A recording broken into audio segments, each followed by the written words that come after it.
বাইরে ভাই এই দুনিয়া দেখলাম ভালো মানুষের দাম নাই। ভালো মানুষ মানে খারাপ হয়ে যায়। কিন্তু এখন কি বলবো, শর্মিলা খারাপ না, আসলে আলম হাসানই একটা আলু খারাপ। দিছি ও আসলে একটা ভিউ মানে ডাল একটু ইউটিউবে এসে কষানোর এমনি পরে ফেসবুকে শুধু টাকা কামাবার জন্য বউদেরকে নিয়ে এমন করে।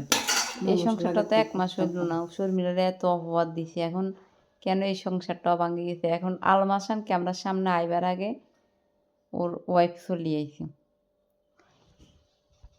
কয় আবার দায়ের সাথে ডাঁট মোড়া। মানে আলম হাসানের প্রত্যেকটা কথার জবাব দিছে। শর্মিলা তো ওদের মুখে মুখে এরকম জবাবও দেয় না, এরকম ব্যবহারও খারাপ করে নাই। হয়তো চইলা গেছে সহ্য করতে না পারে।